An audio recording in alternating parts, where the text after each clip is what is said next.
கிறிஸ்துவில் பிரியமானவர்களே, ஆண்டவராகிய இயேசு கிறிஸ்துவின் நாமத்திலே உங்கள் யாவரை வாழ்த்தி ஆசீர்வதிக்கிறேன். இந்த நாளுக்கென்று தேவன் நமக்கு அருளியிருக்கிற ஜீவ வார்த்தை யோபின் புஸ்தகம் 8ஆம் அதிகாரம் 21ஆம் வசனத்தில் இருக்கிறது. இனி அவர் உம்முடைய வாயை நகைப்பினாலும் உம்முடைய உதடுகளை கெம்பீரத்தினாலும் நிரப்புவார்.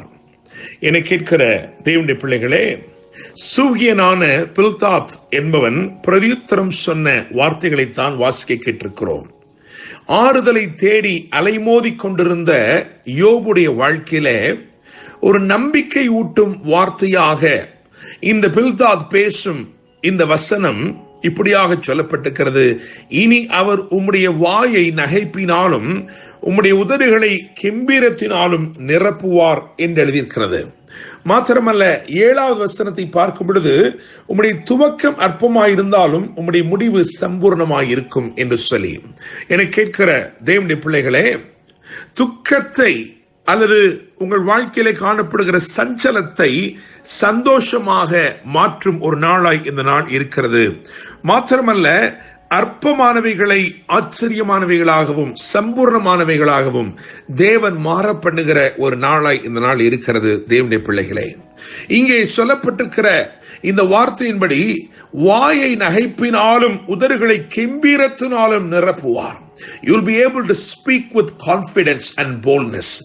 தைரியமாய் நீங்கள் பேசும்படிக்கு அவர் உங்களுடைய வாழ்க்கையிலே கெம்பீரத்தினாலே உங்களை நிரப்புகிறார் என்று எழுதியிருக்கிறது. உம்முடைய வாயை நகைப்பினாலும் உம்முடைய உதடுகளை கெம்பீரத்தினாலும் நிரப்புவார். என கேட்கிற தேவனுடைய பிள்ளைகளே, இப்படியாக வேதத்திலே சஞ்சலத்தை சந்தோஷமாக மாற்றும் தேவனை குறித்து ஒரு 3 திருஷ்டாந்தங்களை உங்களுக்கு முன்பதாக நான் வைக்கும்படி விரும்புகிறேன். யார் யாருடைய வாழ்க்கையிலே கண்ணீர் இருந்ததோ, யார் யாருடைய வாழ்க்கையிலே புலம்பல் இருந்ததோ, அதை அவர் எப்படியாய் மாற்றினார் என்று சொல்லி நான் ஒரு 3 காரியங்களை மாத்திரம் உங்களுக்கு முன்பதாக வைக்கும்படி விரும்புகிறேன். முதலாவதாக ஆதியாகமத்தின் புஸ்தகம் 21ஆம் அதிகாரம் 6ஆம் வசனத்தை பார்க்கும் பொழுது அங்கே சாராள் சொல்கிறாள், தேவன் என்னை நகைக்க பண்ணினார், என்னை கேட்கிற யாவரும் என்னோடு கூட நகைப்பார்கள் என்று சொல்லி. என்னை கேட்கிற தேவனுடைய பிள்ளைகளே, மிகுந்த கண்ணீரோடும் மிகுந்த மனபாரத்தோடும் மனக்லேசத்தோடும் இனி என்ன செய்யப்படக்கூடும், இனி என் வாழ்க்கையிலே என்ன இருக்கிறது என்று சொல்லி வாழ்க்கையின் ஓரத்திலே அல்லது நான் வாழ்ந்து முடிக்கப் போகிறேன் என்று நினைத்துக் கொண்டிருந்த அவளுடைய வாழ்க்கையிலே தேவன் ஒரு ஈசாக்கை கட்டளையிட்டார்.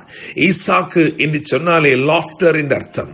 தேவன் அவளுடைய இருதயத்திலே ஒரு பெரிய மகிழ்ச்சியை, ஒரு பெரிய சந்தோஷத்தை தேவன் ஏற்படுத்தினார். தேவனுடைய பிள்ளைகளே, நீங்கள் உங்கள் வாழ்க்கையிலே நினைத்துக் கொண்டிருக்கிறீர்களோ, என் காரியமாக யார் செயல்படுவார், எனக்கு ஒரு திருமணம் நடக்குமா, எனக்கு பிள்ளைகளை தேவன் தருவாரா, எனக்கு ஒரு நல்ல வேலை கிடைக்குமா என்று சொல்லி நீங்கள் ஒருவேளை அங்கலாய்த்துக் கொண்டிருக்கலாம். உங்கள் வாழ்க்கையை பார்க்கும் பொழுது நினைத்திருக்கலாம், இனி என்ன இருக்கிறது, அவ்வளவுதான், எல்லாமே முடிய போகிறது என்று நினைத்துக் கொண்டிருக்கலாம். ஆனால் தேவன் உங்களை நிச்சயமாக நகைக்க பண்ணுவார், நிச்சயமாக உங்களை மகிழ பண்ணுவார்.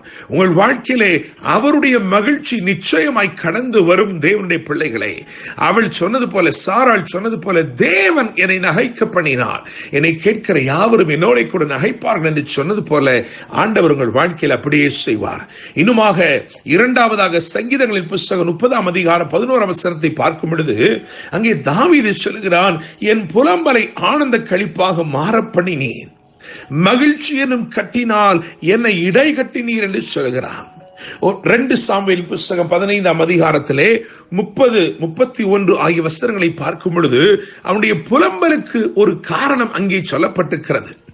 அவனுடைய சொந்த குமாரன், அவனோடு பந்தியில் இருக்கிறவன், அவனுடைய அப்பத்தை புசித்து திருப்தி அடைகிற அவனே தன் குதிகாலை தாவீது ராஜாவுக்கு விரோதமாய் உயர்த்தினான் என்று தாவீது சொல்கிறான்.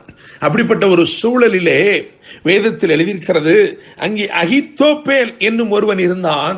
அவனுடைய ஆலோசனைகள் தேவதூதனுடைய ஆலோசனைகளை போல இருந்தது. அந்த ஆலோசனைகள் தேவனிடத்திலிருந்து வந்து கொண்டிருந்தது.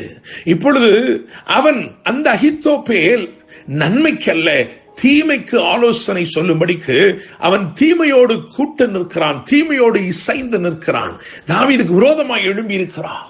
ஒரு தேவதூதனாய் இருந்தவன் ஒரு சத்துருவாய் மாறின நிலை. தேவனுடைய பிள்ளைகளை, புலம்பல், அது நிமித்தமாய் ஏற்பட்ட புலம்பல். ஆனாலும் தாவீது ஜெபித்தான், கர்த்தாவே அகித்தோப்பேலின் ஆலோசனையை பைத்தியமாக்கி விடுவீராக என்று சொல்லி. என்னை கேட்கும் தேவனுடைய பிள்ளைகளே, அவன் ஜெபத்தை தேவன் கேட்டார், அந்த ஜெபத்தை அங்கீகரித்தார். தேவன் தாவீதுடைய வாழ்க்கையிலே புலம்பலுக்கு பதிலாக அதை ஆனந்த களிப்பாக மாற பண்ணினார். மகிழ்ச்சி எனும் கட்டினாலே அவனுக்கு இடைக்கட்டு கட்டினார்.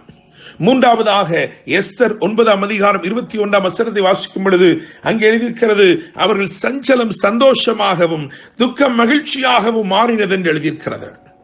என்னை கேட்கும் தேவனுடைய பிள்ளைகளே, உங்களுக்கு தெரியும், மொர்தெகாய் என்று சொல்லப்படுகிற ஒருவன், அவன் துக்கமான செய்தியை கேள்விப்பட்டு இஸ்ரவேல் ஜனத்துக்கு விரோதமாய், யூத குலத்திற்கு விரோதமாய் ஒரு துர்ச்செய்தி எழும்பி இருக்கிறது, ஒரு சதி எழும்பி இருக்கிறது என்று சொல்லி வேதனையோடு அவன் காணப்பட்டான். அவன் ரெட்டுடுத்திக் கொண்டு சாம்பலிலே உட்கார்ந்து அழுது புலம்பினான் என்று வேதம் சொல்கிறது. என்னை கேட்கும் தேவனுடைய பிள்ளைகளே, தேவன் இடைப்பட்டு சூழ்நிலைகளை மாற்றினார். காரியம் மாறுதலாய் முடிந்தது என்று எழுதியிருக்கிறது.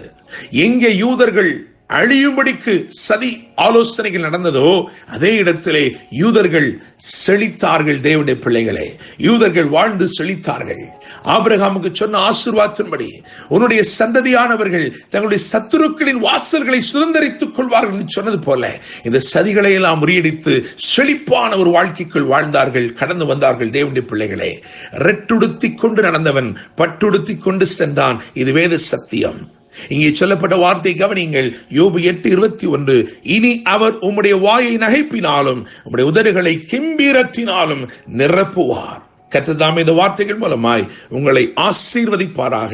என்று அன்புடன் pastor Daniel Moses. God bless you.